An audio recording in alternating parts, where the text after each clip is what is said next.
The World Cup that destroyed the Giants. They came with history, they came with trophies, they came with superstars. Some arrived as former champions, some arrived as tournament favourites, some carried the dreams of millions. But the 2026 World Cup had a different plan. Because this tournament did not care about reputation, it did not care how many trophies you had won, it did not care how famous your players were, and it certainly did not care about your past. This was the World Cup that began destroying the Giants. At first, everyone expected the usual names to dominate: Germany, Brazil, Portugal, the Netherlands, the United States, playing a World Cup on home soil. These were teams surrounded by expectation, teams with history, teams with pressure, teams that millions believed would still be standing when the tournament reached its final stages. But football can be cruel. And one by one, the Giants began to fall. Germany's collapse was one of the first warnings. A nation built on tournament football, a country with 4 World Cup titles, a team whose name alone has frightened opponents for generations. But history could not save them. Germany faced Paraguay. The match ended level, and when everything came down to penalties, Germany fell. Just like that, one of the football's greatest nations was gone. But the chaos was only the beginning. Then came the Netherlands, another famous football nation, another team carrying enormous expectations. They faced Morocco. The game became a battle, a test of nerve, a test of courage, and once again, penalties decided everything. Morocco survived, the Netherlands did not. Another giant, gone, and suddenly, the tournament felt different. This was no longer a competition where reputation guaranteed survival. This was becoming a battlefield. Then came Brazil, 5-time world champions, the most successful nation in World Cup history. The yellow shirt, the history, the expectation. For generations, Brazil have represented something special in football. Skill, joy, freedom, magic. When Brazil enter a World Cup, people do not simply ask whether they can compete. They ask whether they can win it. But Norway did not care about Brazil's 5 stars. They did not care about history. They did not care about the weight of that famous yellow shirt. Brazil scored once, Norway scored twice, and when the final whistle came, Brazil were out. Think about that. The 5-time world champions eliminated. Another giant had fallen, and now the entire tournament understood something. Nobody was safe. But then came the moment that broke millions and millions of hearts across the globe. Cristiano Ronaldo. For more than 2 decades, he'd lived under the brightest lights in football. Goals, records, Champions League nights, international glory, individual awards, impossible comebacks, a career built on refusing to surrender. But there was one trophy that was always missing: the World Cup. And in 2026, at 41 years old, the dream was still alive. Perhaps for the final time, Portugal had already survived Croatia. Ronaldo and his country moved forward, and then Spain stood in their way.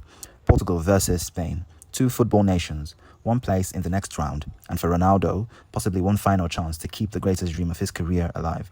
The match was tense, every moment mattered, every mistake could end everything. Then Spain found the breakthrough, 1 goal, that was all it took. Portugal could not answer. The final whistle arrived, Spain advanced, Portugal were eliminated, and Ronaldo's World Cup journey was over. No fairy tale ending, no final miracle, no World Cup trophy, just a painful image of a legend leaving the tournament. And maybe that's why football touches so many people, because sometimes you can work your entire life for something and still not get it.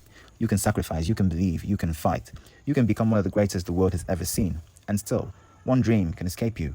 But Ronaldo's exit was not the end of the chaos, because this World Cup was being played across North America, and the United States carried enormous hope, home support, home stadiums, a generation dreaming of making history. The United States had already beaten Bosnia and Herzegovina. They were moving, they were believing, and then they met Belgium. What followed was brutal. Belgium scored 4. The United States scored 1. 4-1. The host nation's dream was over.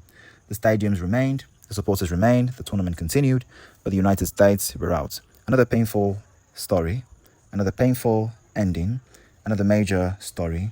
Germany gone, the Netherlands gone, Brazil gone, Portugal gone, and the United States gone. And yet, while the giants were falling, other nations were still rising.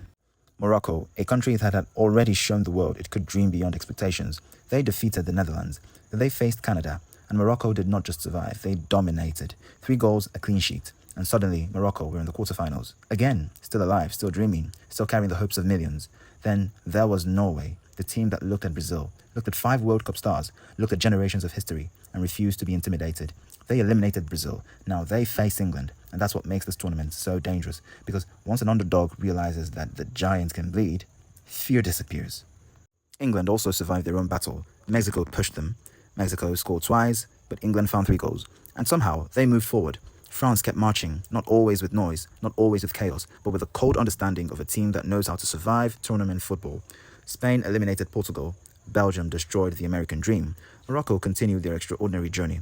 Norway became the giant killers. And still, the story was not complete. Argentina remained alive. Egypt remained alive. Switzerland remained alive. Colombia remained alive. More dreams, more pressure, more nations standing at the edge of history. And now the World Cup has reached the point where every match feels like a final.